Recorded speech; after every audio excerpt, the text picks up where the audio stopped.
Hello, नमस्कार। कैसे हो आप सभी? मैं नरेंद्र कुमार मीना। इस प्रश्नावली का नाम है अपना वास्तविक संख्या। क्या वास्तविक संख्या?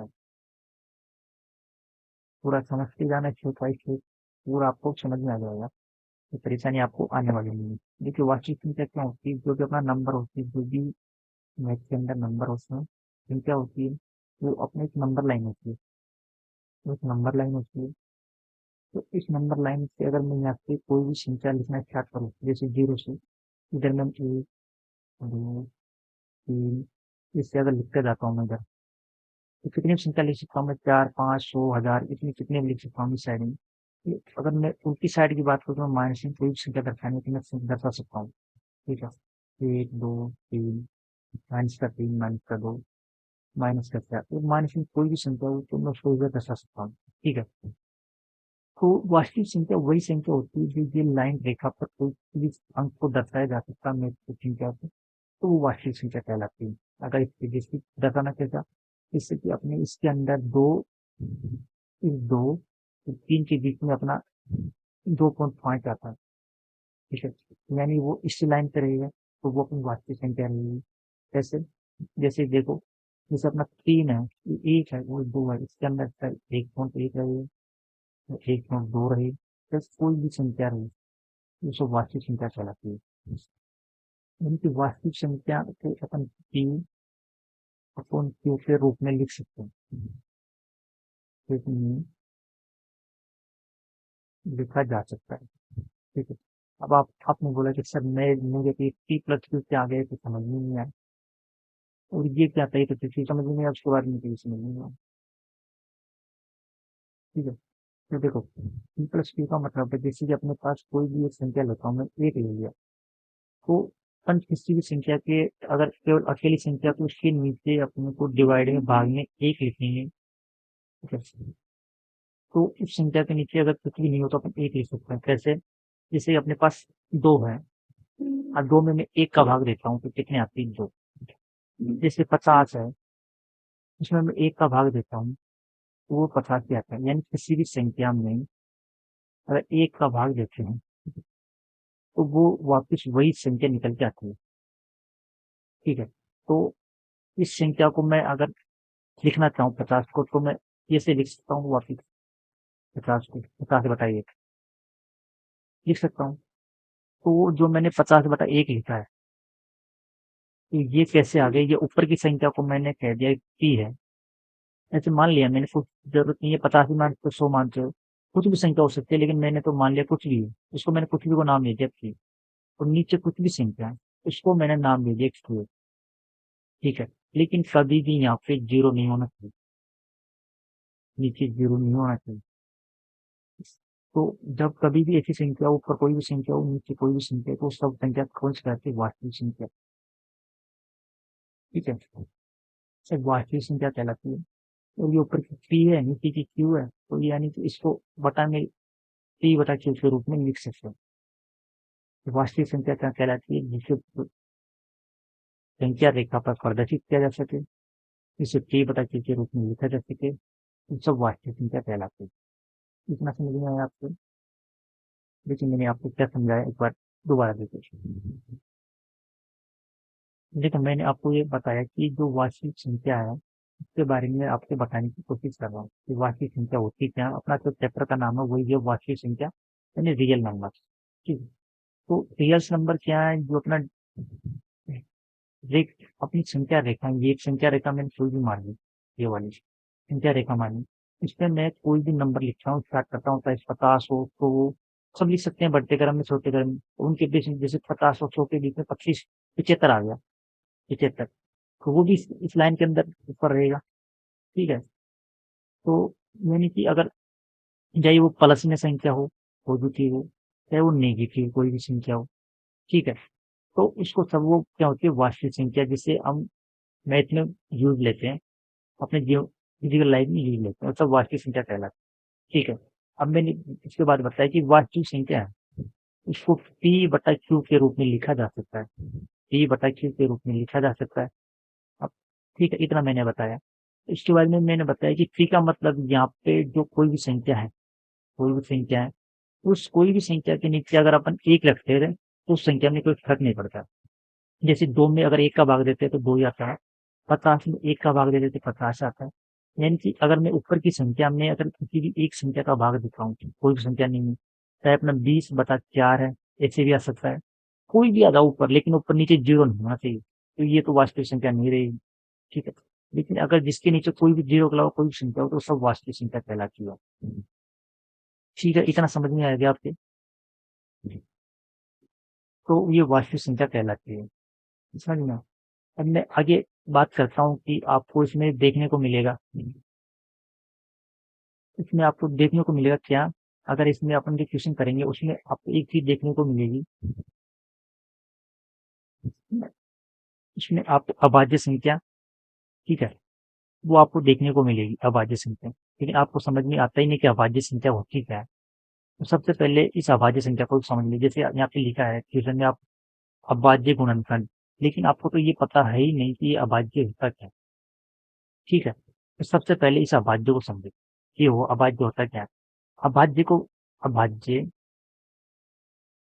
इस अभाज्य को अगर इंग्लिश में एक बात करो तो प्राइम नंबर बोलते हैं, प्राइम नंबर, ठीक है। तो अभाज्य का मतलब होता है कि ऐसी संख्या जो किसी से विभाजित यानी भाग नहीं जाता, किसी से विभाजित नहीं होती। कैसे?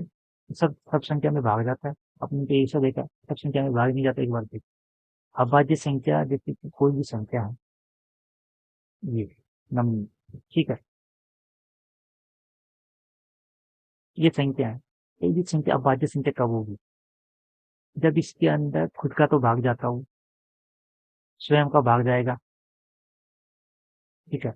इसके बाद में खुद एक का भाग जाता है, ठीक है। और इसके अलावा एक का भाग जाने के बाद इसमें किसी भी अन्य संख्या का भाग नहीं जाता है। क्या कह रहा हूं मैं? इसमें केवल स्वयं का भाग जाए, एक का भाग जाए, इसके अलावा किसी भी संख्या का भाग नहीं जाता है, तो वो संख्या कहलाती है अभाज्य संख्या। अभाज्य संख्या, समझ नहीं आए? नहीं आए, देखो कोई दिक्कत नहीं है, एक बार समझाऊंगा, 2 बार समझाऊंगा, 3 बार समझाऊंगा, तो समझ में आएगा। मैंने क्या बोला कि अभाज्य संख्या वो चीज है जो कोई भी अगर संख्या है, कोई भी अगर संख्या मैंने मानी, उसमें स्वयं का तो भाग जाता हो, स्वयं का अगर आप कोई भी संख्या लोगे सब में जाता है, एक का भाग जाता हो, एक का तो कोई भी संख्या लोगे एक्स वाई जेड, सब में जाता है एक का भाग, उसके अलावा किसी और संख्या का भाग नहीं जाता हो, तो वो अभाज्य संख्या कहलाती है। कैसे? अगर मैं देखो, अगर मैं काउंट गिनती लिखता हूँ, मैं 2 से स्टार्ट करता हूँ मैं, 2, 3, 4, 5, 6, 7, 8, 9, 10, ठीक है। अब देखो मैं इसे चेक करता हूँ कि अभाज्य संख्या मेरी कौन सी है, वो एक भाज्य संख्या कौन सी है, ठीक है। तो सबसे पहले मैं दो दो भाग देता हूँ किसका, एक का, यानी एक का भाग जाता है 2 बार, ठीक है, नहीं एक का भाग जा रहा है, यानी कि अभाज्य संख्या में एक का भाग जाता है, स्वयं का भाग जाता है, यानी मैं 2 में भाग देता हूँ 2 का, 2 एकम 2, 2 एकम 2, ठीक है, 2 का भाग गया। उसके अलावा किसी अन्य संख्या का भाग अगर चल नहीं जाता है तो अभाज्य संख्या होती है, चला जाता है तो भाज्य संख्या होती है। 2 में मैं अगर 3 का भाग देता हूँ तो पूरा पूरा नहीं जाता, भाग पूरा पूरा जाना चाहिए, ठीक है। अगर मैं 2 में 4 का भाग दूं तो नहीं जाता, ठीक है। तो 2 अपनी क्या हो गई है, अभाज्य संख्या, अभाज्य संख्या, ठीक है। उसके बाद में 3 की बात करूं, 3 की बात करूं, देखो 3 में मैं भाग दूं, ये 3 में अगर मैं भाग दूं 1 का, 3 बढ़ जाएगा, ठीक है, समझना ही भाग देना, बिल्कुल बेसिक से बता रहा हूँ। उसके बाद में इतना भाग देने का तरीका ये नहीं करूंगा, डायरेक्ट करूंगा, ठीक है।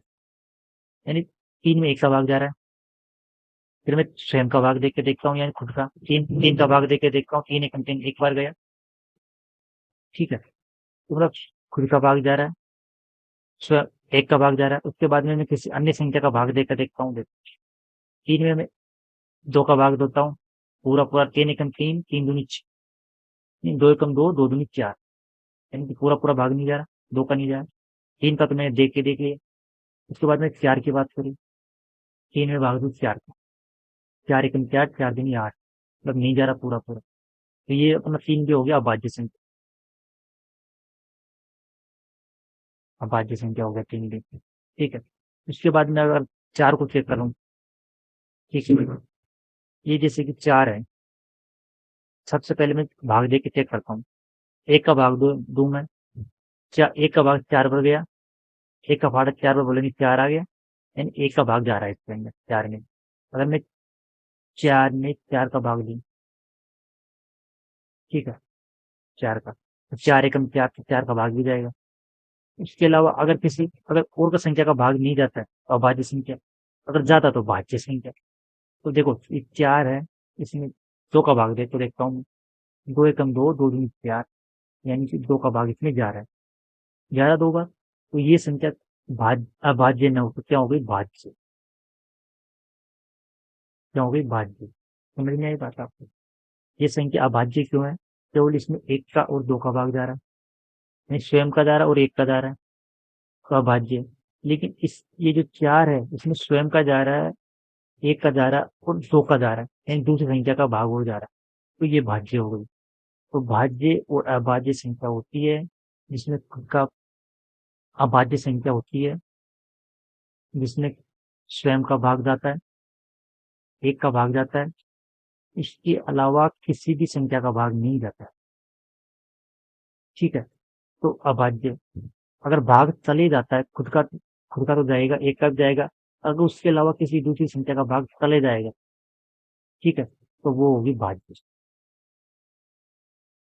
समझ में आई इतनी बात? भाज्य संख्या और अभाज्य संख्या क्या है, कैसे होती है, कैसे निकालते हैं उसको, चाहे वो कितनी भी बड़ी संख्या हो। जैसे कि एग्जांपल के लिए मैं आपको और संख्या बता दूं एक बार, जैसे कि एग्जांपल के लिए मैं 20 लूं, 20, मुझे चेक करना है ये भाज्य है या अभाज्य। 20 में मैं 2 का भाग दे सकता हूँ, 10 बार गए। 20 में मैं 4 का भाग दे सकता हूँ, ठीक है, 5 बार गया। 20 में मैं 5 का दे सकता हूँ, 4 बार गया, 5 चौक 20, ठीक है, कितना गया, समझ में आ रही बात? तो यानी इस 20 के अंदर अभाज्य संख्या कब होती है, जब या तो 20 का ही भाग जाए या फिर 1 का ही भाग जाए, ठीक है, इसके अलावा किसी संख्या का भाग नहीं जाएगा अभाज्य संख्या। लेकिन 20 में तो 2 का भाग जा रहा है, 5 का जा रहा है, 4 का जा रहा है, यानी कि ये तो अभाज्य संख्या नहीं है। फिर क्या है, भाज्य संख्या, भाज्य संख्या। इतना आपको समझ में आने लगा कि भाज्य और अभाज्य संख्या क्या होती है, कैसे निकालती है। कोई भी संख्या ले लो आप, जैसे कि आपने 17 ले लिए, अब ले लिए 17,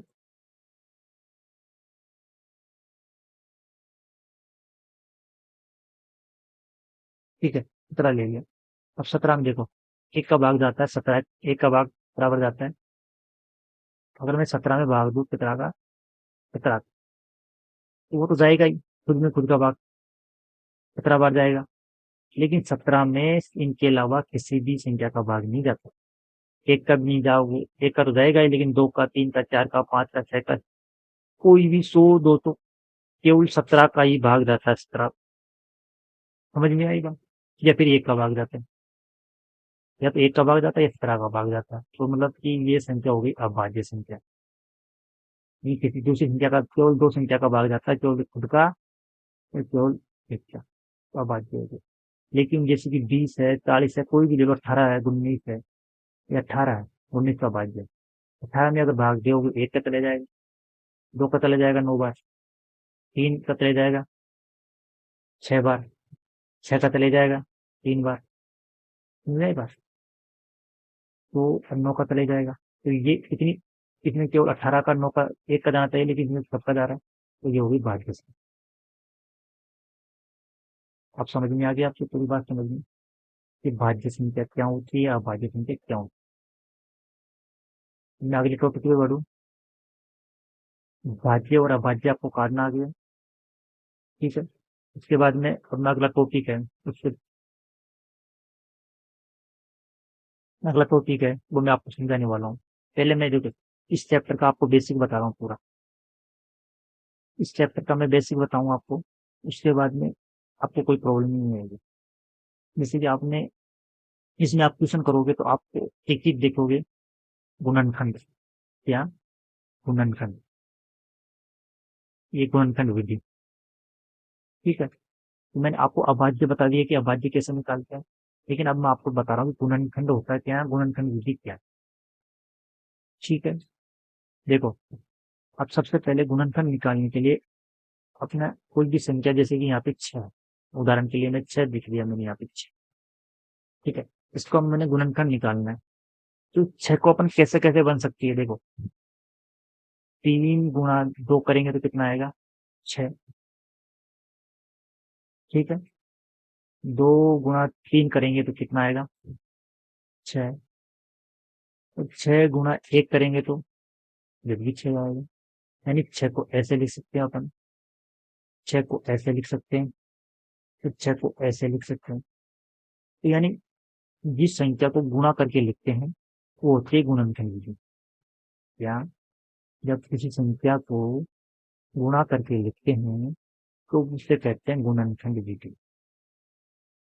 समझ में आ गई? जैसे कि यहाँ पे 20 है, दूसरा नंबर। ठीक है, यहाँ पे एक लिखा हुआ 20। अब देखो मैं 20 को आपको करके दिखाता हूँ, 20 गुणनखंड। तो अपने को 20 को क्या क्या लिख सकते हैं, 2 गुणा 10 बराबर 20। फिर 4 गुणा 5 बराबर 20। ठीक है, फिर 5 गुणा 4 बराबर 20। फिर 10 गुणा 2 बराबर 20। फिर 20 गुणा 1 बराबर 20। यानी कि गुणा करके लिखा है इनको, जब 20 आ रहा है ये। समझ में आ गई बात? तो ये गुणा करके लिखे, इस विधि को क्या कहते हैं, गुणनखंड विधि। गुणनखंड विधि। समझ में आ गई बात आपको, गुणनखंड विधि क्या है, कैसे निकालते हैं। यानी किसी भी संख्या का गुणा करने पर वही संख्या प्राप्त होती है, तो उसको हम कहते हैं गुणनखंड विधि। दोबारा समझ लो, जैसे कि मेरे पास कोई भी संख्या है, आप कहोगे सर मैं कैसे निकालू, मेरे को पता लगेगा ये गुणनखंड है। देखो, गुणनखंड निकालने के लिए अपने को क्या करना पड़ता है, जैसे ये 20 है, ये गुणनखंड निकालने का मेथड है इसे। इसके अंदर सबसे पहले सबसे छोटी संख्या का भाग देते हैं, सबसे छोटी। ठीक है, उसके बाद में संख्या बढ़ाते जाते हैं, बड़ी संख्या बढ़ाते जाते हैं, और जब तक अपने पास शेषफल 1 नहीं बचता है, जब तक अपने को भाग देते रहते हैं और इसका गुणनखंड करते रहते हैं। देखो कैसे, जैसे कि ये 20 है, 20 में सबसे पहले सबसे छोटी संख्या 2 है, 2 का भाग दो, कितनी बार जाएगा, 10 बार। 2 गुणा 10 बराबर 20।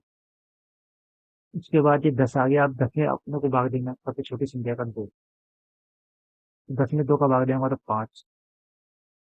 अब 5 में सबसे छोटी संख्या को भाग दो, एक को तो दे नहीं करने के माइंड, 2 को कौन जाओ, 3 को कौन जाओ, 4 को कौन जाओ, ये 4 के 4, 4 दिन 8, 4 कौन जो शुरू शुरू, तब 5 के भाग देना, 5 से कम 5, एक बार गई, समझ नहीं आई, नहीं 5 पंजा 5, 1 बार भाग गया।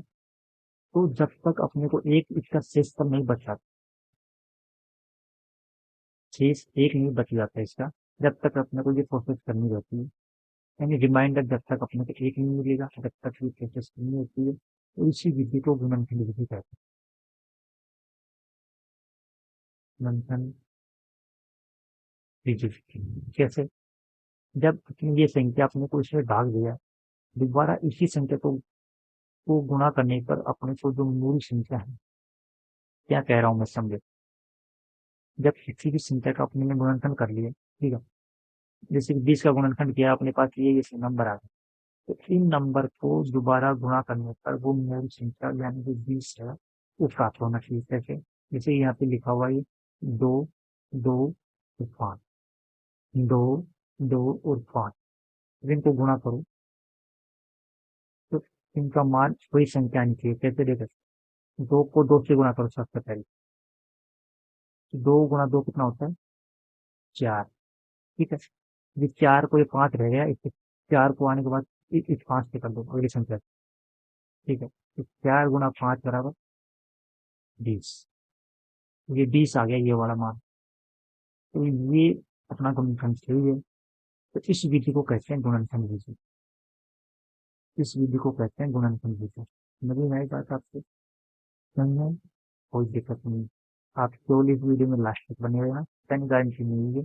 मैं आपको सिखा दूंगा, समझ में नहीं आता एक बार सिखाऊंगा, 2 बार, 3 बार, 4 बार, 5 बार, जब तक समझ में नहीं आएगा सिखाऊंगा, लेकिन आपको वीडियो देखना है, छोड़ के जाना नहीं है। देखो, ये 20 है, गुणनखंड विधि से हल करना है इससे। सबसे पहले तो मैं 20 में सबसे छोटी संख्या कौन सी है उसका भाग देना 2। तो 20 में अगर 2 का भाग दोगे कितने बार जाएगा? 10 बार। 10 में सबसे छोटी संख्या कौन सी होती है? यानी 1 से स्टार्ट, 2 से स्टार्ट करनी है, तक जाना है। तो 10 में सबसे छोटी संख्या उसका भाग दो कि पूरा पूरा जाता है, 2 का जाता है 5 बार। कितना समझ में आ रहा है? अब मेरे को ये 5 में भाग देना है सबसे छोटी संख्या का, जो पूरा पूरा जाए। 2 का जा रहा है, 2 कम 2, 2 दूनी 4, 2 6, यानी कि 2 1 जा 2, 2 2 जा 4, 2 3 जा 6।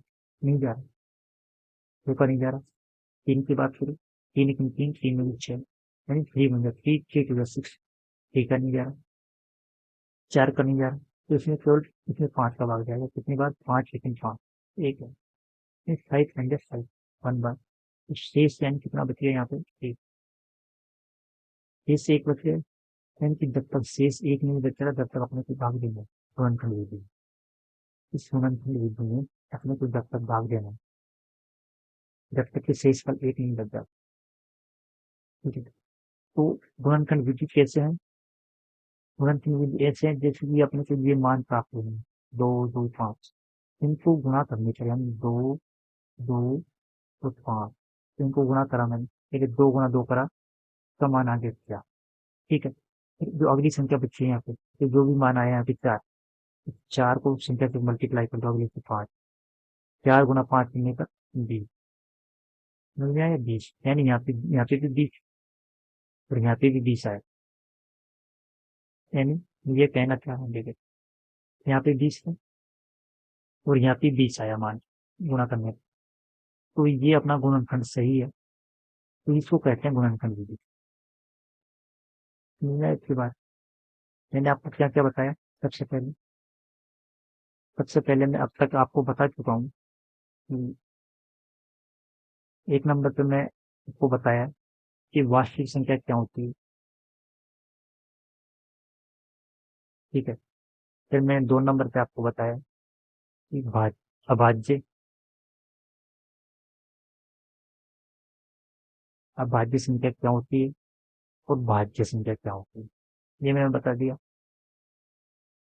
तीसरा मैं आपको बता दिया, ये बता दिया मैंने, गुणनखंड विधि। गुणनखंड विधि, ठीक है। तक मैं आपको 3 चीज बता चुका हूँ। अगर आपको इनमें कोई भी परेशानी है तो मुझे कमेंट करके बताइए, और जो ये वीडियो अब तक मैंने बनाया इसको वापस देखिए दोबारा। अगर आपको फिर भी समझ में नहीं आया, 2 बार देखिए, पूरा आपको समझ में आएगा। इसकी प्रॉब्लम नहीं है कि आपको नहीं आएगा। तो अब इसके बाद में मैं आपको आने के बाद में मैं आपको एलसीएम और एचसीएफ निकालना सिखाऊंगा, लेकिन सबसे पहले ये मेन चीज है, ये आपको आना चाहिए निकालना। वास्तविक संख्या क्या है, भाज्य संख्या कौन सी होती है, अभाज्य संख्या कौन सी होती है, और गुणनखंड विधि कौन सी है। अगर ये अपने को पहली प्रश्नावली का विकसित है, तो ये अपने को आ गया, तो अपने से पहली प्रश्नावली कर सकते हैं। ठीक है, मैं अभी क्लास स्टार्ट करता हूँ आपकी। आपको 1 2 क्वेश्चन मैं आपको हल करके दिखाऊंगा, तो इन्हीं विधि से। ठीक है, चलो शुरू करते हैं, एकदम स्टार्ट करना। सबसे पहले मैं ये उदाहरण है, इनको करने करके बताऊंगा मैं आपको।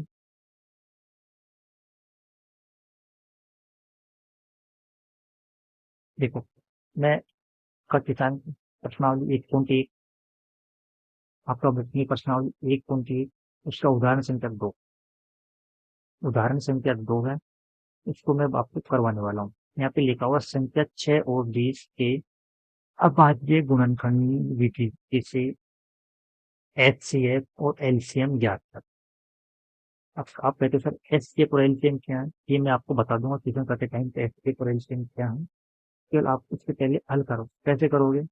देखो, आपने तो अभाज्य विधि से करना है, गुणनखंड विधि से करना है, तो अभाज्य गुणनखंड करना है। ठीक है, तो अभाज्य मैंने आपको कौन कौन से बताई कि जिसमें स्वयं का भाग जाता हो, ठीक है, जिसमें एक का भाग जाता हो, स्वयं का भाग जाता हो, और उसके अलावा किसी भी संख्या का भाग नहीं जाता, तो ऐसे होते अभाज्य संख्या। तो अपने को देखो, ये 20 है, 6 और 20, इसका करना है। सबसे पहले 6 का करना है।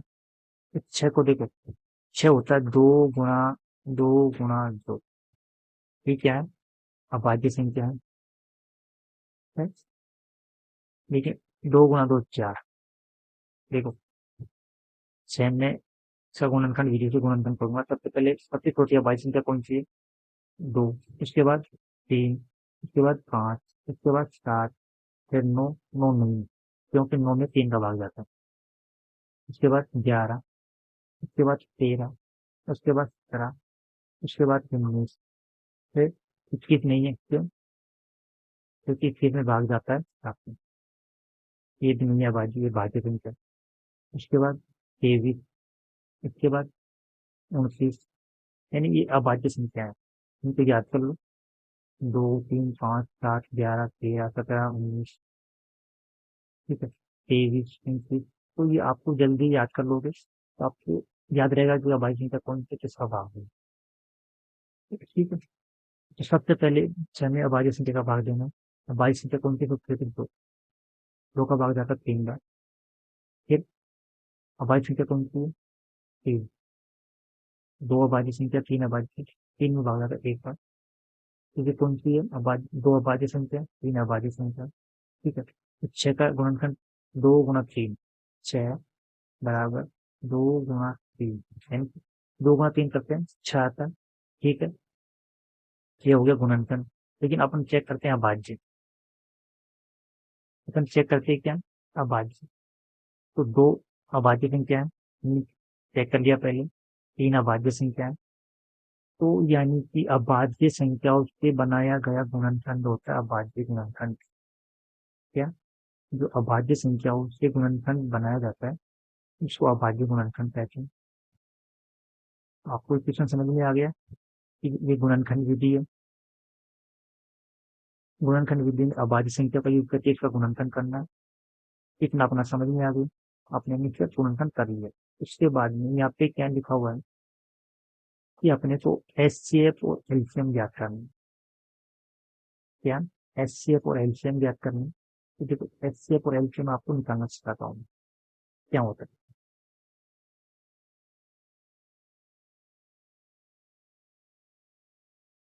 सबसे पहले देखिए, अब मैं जो एग्जाम में अपनी क्वेश्चन लिखेंगे, आंसर करेंगे, इस तरीके से सिखाता हूँ मैं फिर। सबसे पहले अपने को क्या करना है? सबसे पहले अपने को 6 का गुणनखंड करना है। 6 में 2 का भाग दिया। देखो, ये 6 में मैं गुणनखंड करता हूँ, देखा सबसे पहले 6 में 2 का भाग दिया 3 बार। 3 में 3 का भाग दिया 1 बार, यानी कि 6 बराबर 2 गुणा 3। ओके, उसके बाद में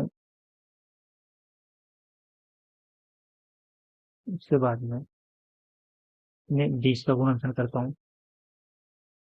20 में भाग दिया मैंने 2 का 10 बार। फिर मैंने 2 का भाग दिया 5 बार। फिर मैंने 5 का भाग दिया 1 बार, यानी 2 अभाज्य संख्या, 2 अभाज्य संख्या, 5 अभाज्य संख्या मिलेंगे। आई, तो यानी 20 बराबर 2 गुणा 2 गुणा 5। जैसे लिखा मैंने, गुणनखंड किया सबसे पहले दोनों का 6 का और 20 का। उसके बाद में मैंने यहाँ पे इनके लिख दिए जो लिखिए। यहाँ तक कोई समझते हैं तो मेरे को चाहिए, मैं समझ पा रहा हूँ यहाँ तक, आपको कोई समझ नहीं है। अब मैं आपको बता रहा हूँ कि एलसीएम और एचसीएफ कैसे निकालोगे। एलसीएम है ना, तो एचसीएफ कैसे निकालोगे। एलसीएम को हिंदी में बोलते हैं लघुत्तम समापत्ति, यानी लेटर शॉर्ट फॉर्म। एचसीएफ को बोलते हैं महत्व समापत्ति। ठीक है, मैं अगर इंग्लिश की बात करूँ तो इंग्लिश में एचसीएफ को बोलते हैं हाईएस्ट कॉमन फैक्टर, और एलसीएम को बोलते हैं लोएस्ट कॉमन मल्टीपल। ठीक है, तो देखिए, अब मैं आपको एलसीएम और एचसीएफ निकालने का तरीका बताता हूँ कैसे निकालोगे। तो सबसे पहले तो आपको ये गुणनखंड करना है, उसके बाद में ऐसे अपने को लिखना है। वो उसके बाद में अपने को क्या करना है, इसके अंदर जब अपने को एक संख्या का गुणनखंड 2 गुणा 3 है 6 का, 20 का 2 गुणा 2 गुणा 5, तो अपने को ऊपर और नीचे ऐसी संख्या देखनी है दोनों में सेम है। तो ऊपर भी 2 है और नीचे भी 2 है, तो इन दोनों को एक गोला करना है। ठीक है, चाहे वो संख्या आगे हो चाहे यहाँ पे पीछे हो, ऐसे पीछा भी कर सकते हैं बोल, जैसे 2 गुणा 10। ठीक है, तो जरूरी नहीं है कि ऐसे ही करेंगे सीधा, ऐसे ऐसे। मेरे कहने का मतलब है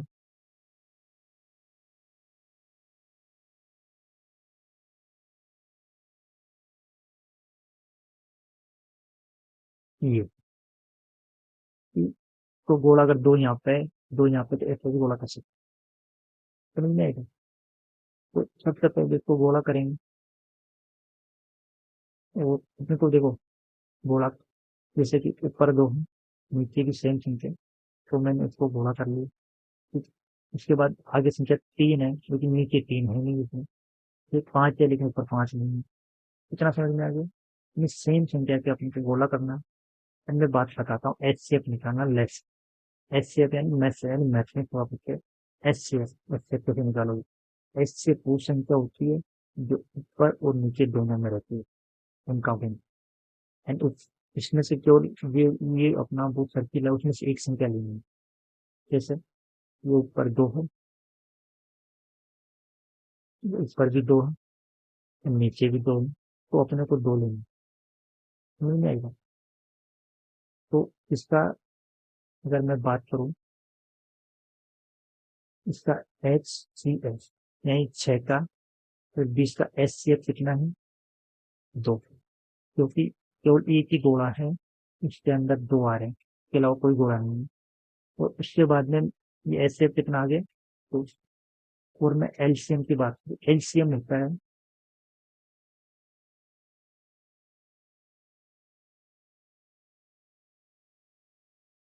इस एलसीएम की बात करूँ मैं, एलसीएम होता है कि जो संख्या घोड़े में, उसको तो एक बार लिखना है, यानी 2 ऊपर भी है और नीचे भी है, उसको एक बार लिखना है, गुणा जो आगे की संख्या बच्ची है उनको सबको लिखना है, तो 3 को लिखना है,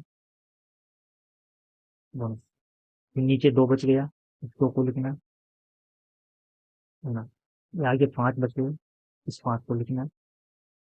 तो इसका मान कितना आ गया, तो सबसे पहले 2 गुणा 3 करो, कितना होगा 6। ठीक है, अभी 6 को इस 2 से गुणा करो, 6 गुणा 2 12, यहाँ पे 5 बच जाएंगे, इस 5 को भी 12 से गुणा कर दो, 12 गुणा 5, 12×5 7, नहीं होगा, यानी कितना हो गया, इस एलसीएम का मान कितना आ गया 7।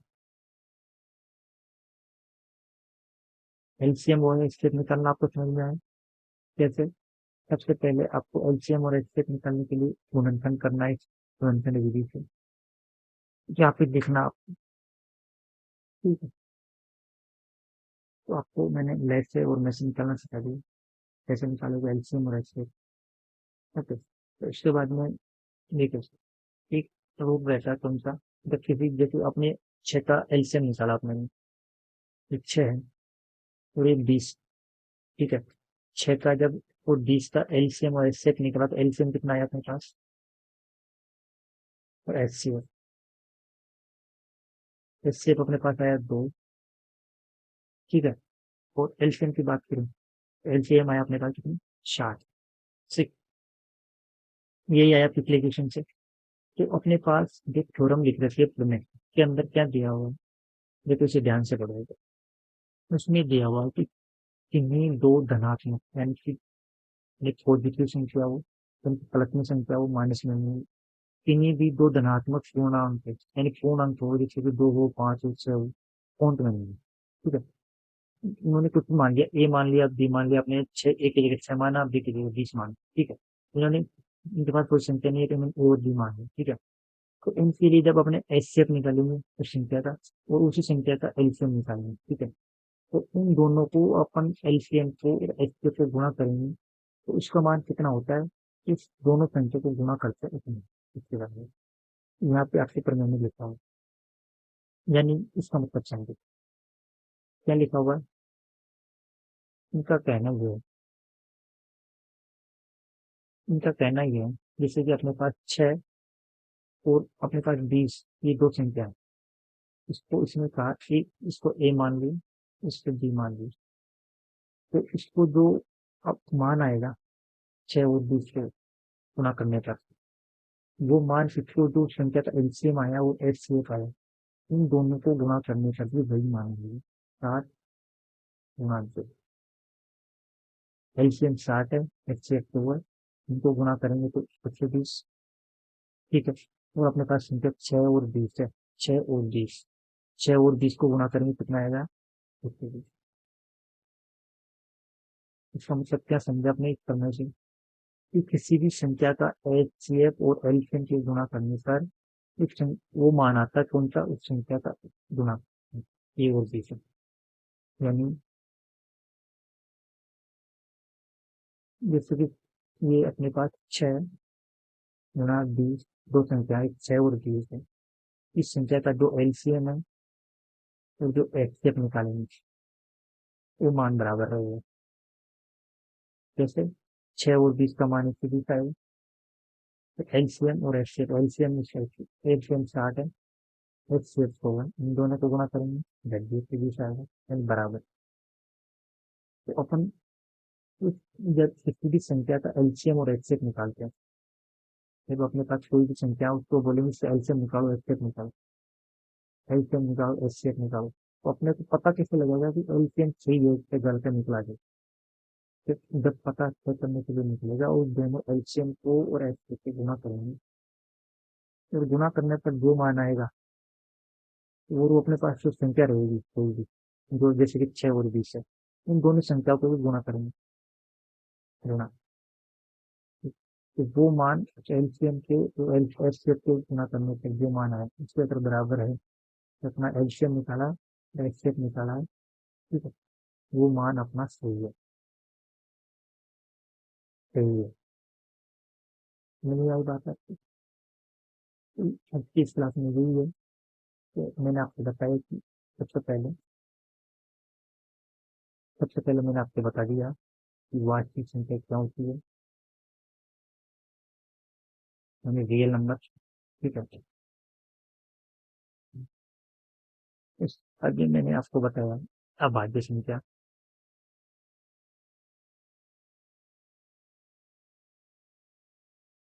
ठीक है। भाज्य संख्या बता दिया मैंने आपको भाज्य संख्या बता दिया, भाज्य संख्या क्या होती है, मैंने आपको गुणनफल निकालना सिखा दिया, ठीक है। उसके बाद में मैंने आपको एलसीएम, एचसीएफ, एलसीएम निकालना सिखा दिया। तो आज की इस क्लास में जो प्रश्नावली 1.1 है, 1.1 प्रश्नावली है, इसका मैंने लगभग बेसिक पूरा बता दिया। तो कल अगली क्लास में मैं सेकंड क्लास में इसका ट्यूशन कराने वाला चाहता हूँ, और इसका उदाहरण है, इसका ट्यूशन पूरा कराने वाला हूँ, और इसके जो भी प्रश्न है, पूरा प्रश्नावली का तो मैं अगली क्लास में कराने वाला हूँ। यदि आपको ये वीडियो अच्छा लगा है तो सेकंड क्लास है दूसरी, वो आपको देखना। उसी चैनल पर मिल जाएगी। इसी वीडियो के डिस्क्रिप्शन में उसका लिंक मिल जाएगा। उस लिंक पे जाके इस वीडियो को देख सकते हो। आपको इसकी प्ले लिस्ट मिलेगी। ठीक है, इस प्ले लिस्ट में जाके भी पूरा वीडियो देख सकते हो। अगर आपको वीडियो अच्छा लग रहा है तो वीडियो को लाइक कर देना, ये तो चैनल को सब्सक्राइब कर देना। यदि आपका रिलेटिव भाई बहन छोटे कोई भी अगर 10th क्लास में करते हैं तो उनसे मैथ में प्रॉब्लम आ रही है, समस्या आ रही है, तो उनके पास इस वीडियो को एक बार जरूर भेजें। धन्यवाद।